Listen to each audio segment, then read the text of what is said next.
This presentation is going to describe a proposal for an ML model to help a small non-profit organization focused on the rehabilitation of injured or sick birds with regards to targeting donors where they hope to turn one-time or infrequent donors into multiple-time donors.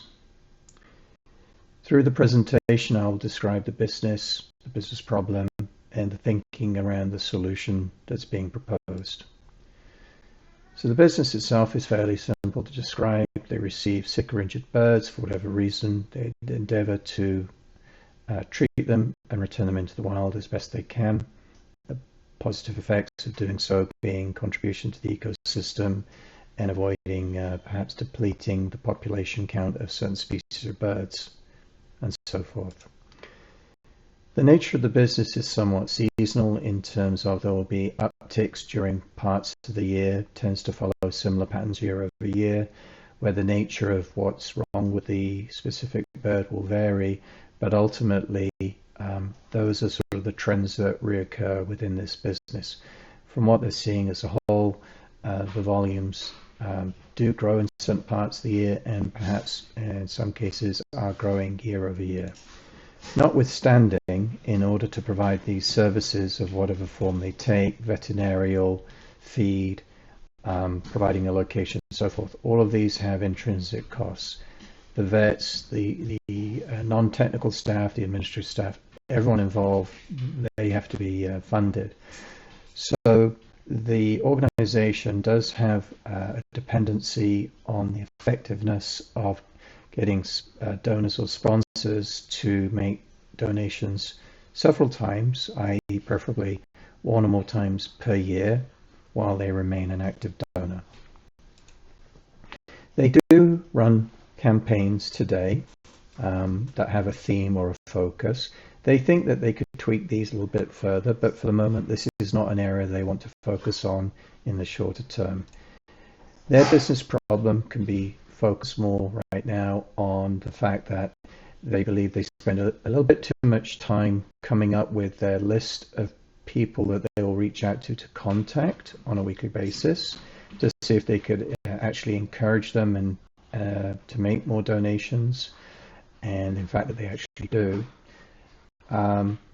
They suspect as they look through the number of records they have and so forth, it's taking more time and they may be missing good candidates and so forth.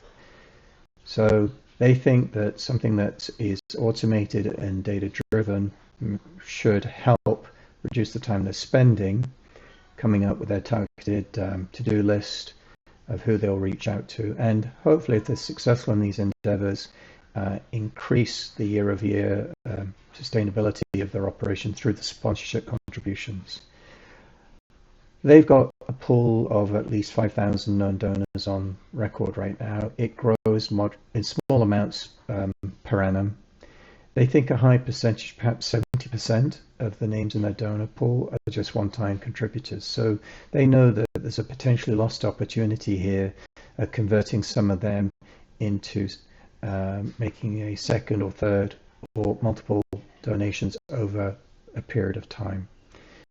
As mentioned earlier, they're a small organization. They say right now they've got about 5 people who are primarily focused around running activities such as drawing up the list, contacting them, and so forth. And they're unlikely to get more funding for more headcount. They're anticipating that other things will occur where there'll be even less time for people to focus on the many tasks that they're already carrying. So this is an area that they really are hoping that they can make some inroads in, so that folks can cope with their workload within a week and they get better yield vis-a-vis prodding people to make more donations. They already, as I may have mentioned, have efforts and programs in place to reach out to people, but realistically, we anticipate that the way they're operating right now is not really sustainable and needs to be improved. So per this slide, there are various areas that they believe that they could improve upon, such as identifying why people stop donating after the first or perhaps second donation, whatever, and so forth. They're not trying to fix those problems right now. Those are possibly future projects. They really are looking at trying to reduce the time and monies they're spending reaching out to people, encouraging them to make a donation, and hopefully targeting the right people who indeed do turn around and make subsequent contributions so they get good yield or return on those efforts. They have already defined their objective and their success, so effectively they want to come up with targeted contact lists on a weekly basis. They want those contact lists to identify those people in their donor pool who the system believes has a higher probability of agreeing to make a subsequent donation after being contacted. Whether it's a second time or ideally more, it doesn't matter, but that's what they're trying to go after. They have decided that they would like to try and see if they can increase that by at least 10% within a 6-month time frame. That's what they think they would be measuring as a successful usage of this technology. So by increasing donations from those folks more so than we're at today, they think that's a good yield. The solution and the thinking that's been put around the whole solution has factored into the fact that due to the nature of their operation, they don't have a lot of money to throw around, so we have to be budget conscious. They're not looking to be asked to spend more money to buy more computers, acquire software licenses, or go to cloud.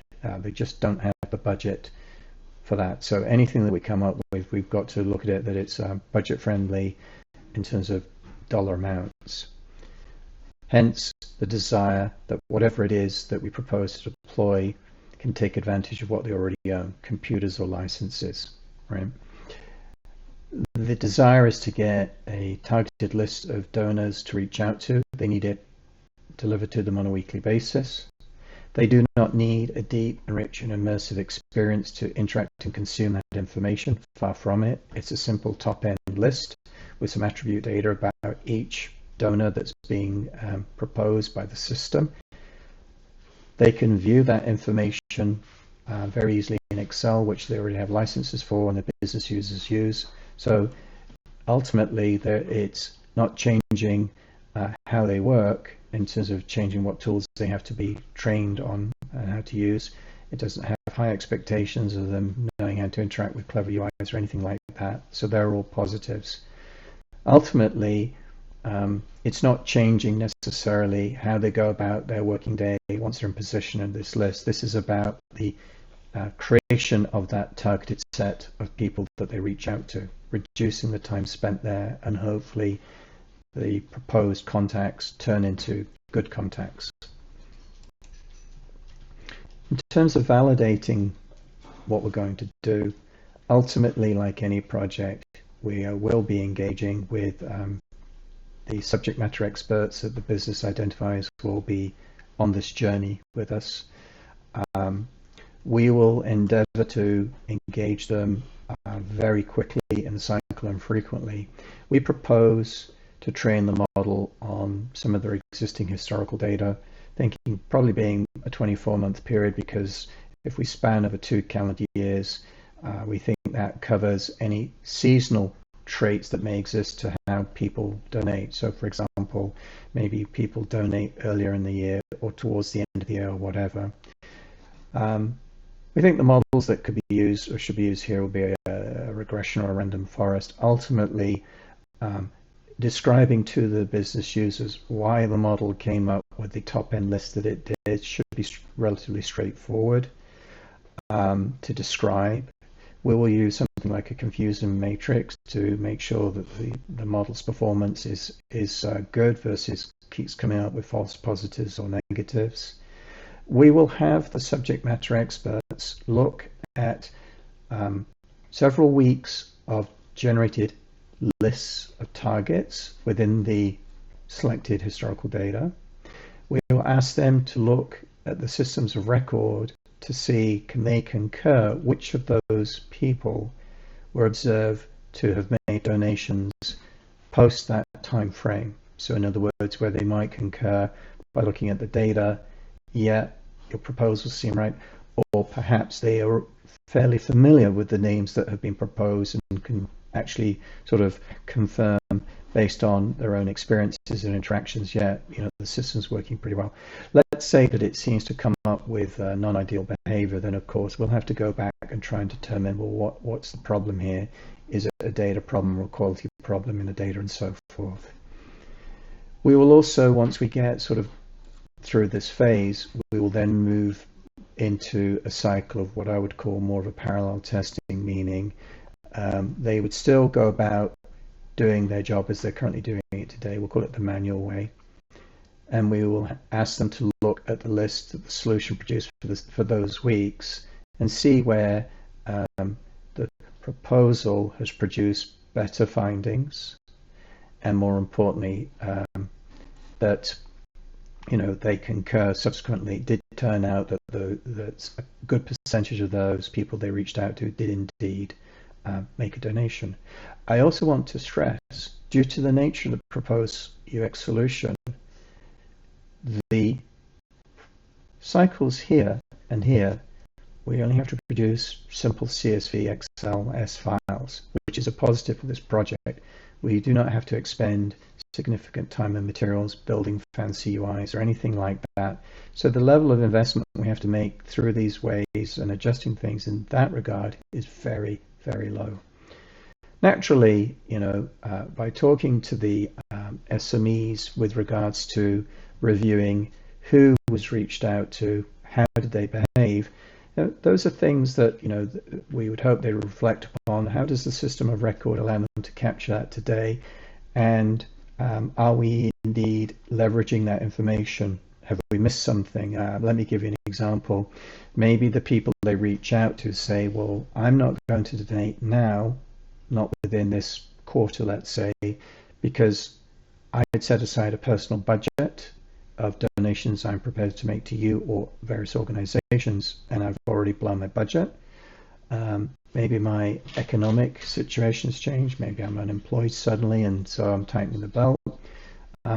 Or perhaps I'm a retiree, and I'm going away for 6 months. I'm a snowbird, like in Canada or something. So, there could be reasons like that. But I think the key one in particular is where they sort of say, can you take me off the list, stop calling me because I'm feeling fatigue here. So ultimately, to make sure that the solution proposes people who haven't been identified as being worn out or met the threshold or whatever the terminology may be.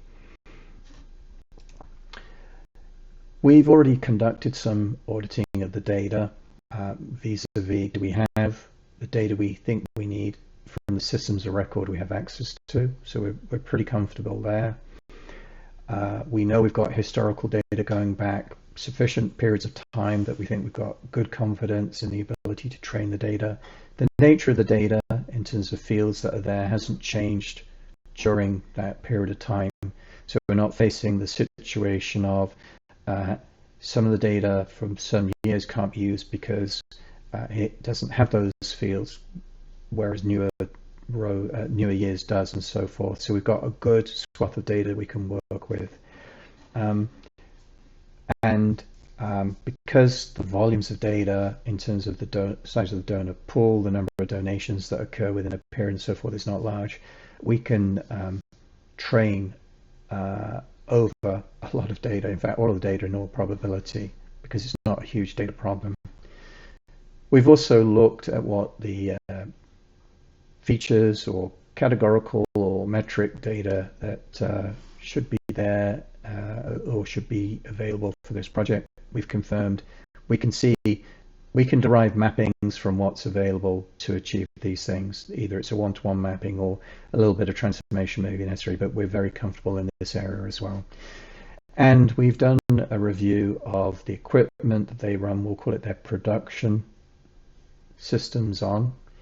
And given the nature of this project, meaning a weekly hit list, doing the recommendation of a very large data, we're very comfortable in thinking that there's sufficient headroom on the computers that this application could be introduced without requiring more hardware procurement, etc., which goes back to one of the business goals that the user articulated to us in terms of their budgetary constraints.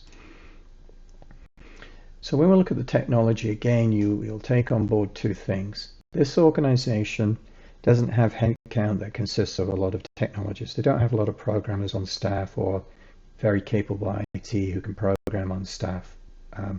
So to that extent, there's that component, plus of course the whole aspect about budgets.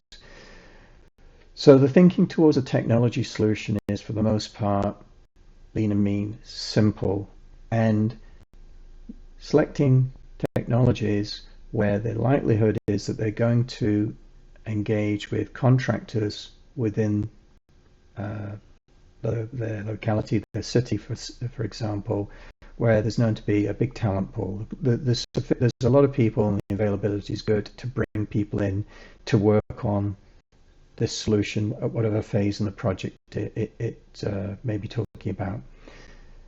So from the pipeline perspective, we will review and propose it as applicable if we would prefer to build any sort of data acquisition, transformation, restructuring process using some tooling that's perhaps more of a declarative solution versus building that in bespoke Python code. And in turn, we'll be looking at those tools in terms of what comes in the box, in terms of data quality, data cleansing, and so forth. Again, thinking here is we're trying to come up with a solution that involves the least number of moving parts and delivers business value, I should say, without blowing the budget. We're proposing that the model be deployed and executed using Python. The data volumes are such that we're not concerned about speed. This process will run weekly, so it's not a near-time problem. It's not a huge data volume problem, so we're very comfortable there. And it's well known that Python is a popular programming language, lots of tools, etc., etc. More importantly, there's a big talent pool out there who could be brought in to say, yeah, I know what you need, I can go about doing that for you, and so forth. The other thing that I've touched on already is we don't have to build a UX. The tool will generate an Excel file, a targeted top-end list. Visualization of the data could be even done in a text editor if it was delivered as CSV, but ultimately if we stick with Excel, it can open up in a tool they're already licensed for. It doesn't need a fancy and immersive UI to navigate and filter and slice and dice the data. If for any reason they thought they wanted to play with the data a bit further, they could do so. They feel very comfortable with understanding enough about Excel to be dangerous, if you wish, and there's a few others who profess to be somewhat power users. So that's a positive. No new license required there, no new software development of any profound nature there, and we don't really have to invest too much time training people if at all. We believe, in fact, if anyone within the business said, well, I'd like to learn Excel a bit more, they've got peers that they could reach out to do that. We don't have to own that part of the delivery. Now, of course, you have to take on board how is the model performing over time. Is there something occurring that may cause us to say the model is drifting and we've got to sort of retrain and redeploy? Based on everything we've looked at so far, we think checking things from this perspective in terms of drift monthly is more than adequate. Should it be concluded that it seems to be drifting and needs to be retrained, then we would expect that they will probably bring in a contractor to do some of that work for the reasons I've given earlier. But ultimately, because the rate of change is low, and they've confirmed to us they are not changing the systems of record they use today. They're not planning to bring in other applications as well that could provide data that potentially could change how this project's going to figure out who a good sponsor is. Those things appear to be pretty well constant, and they're saying they're not planning to do anything vis-a-vis changes in these areas for the foreseeable future, 18 to 36 months. We're pretty comfortable that we're not anticipating too much drift, if any, when in deployment. Naturally, if we factor in some measurement of the performance of the model, we will come up with some process of alerting the customer. They will nominate who those persons are, their role or whatever, as to these folks should receive the alerts. We will ensure that the alert is delivered in a manner, in terms of context and details, that they understand why am I getting it, and more importantly, or what do you expect of me. But in principle, our expectation is that should we start to alert that things really seem to be out of alignment in a significant way, that they very likely then would bring in the contractors they'll probably use to say, let's do a deep dive, let's figure out what's wrong, do we have to retrain the model, or is there something really more significant going on here that we need to be aware of. Now, should the computers that the application is going to run on fail, be taken down for planned or unplanned maintenance work, or be overloaded and thus everything's working slowly, this is not a business critical solution. It's improving the operational excellence, should we call it, of the individual users in the company, and hopefully coming up with better candidates for them to reach out to. So in the worst case, if the solution's down for a week or two, they could go back to how they have done it traditionally. So it wouldn't kill them. Not preferable, but they could survive. If the solution produced the Excel file a day or so late, again, that's not a disaster. Not great, but that's fine. So the key here is that in the worst case of outage, weeks or days, they could continue to go about their business while waiting for all the root causes to be addressed and the system to come back online and so forth.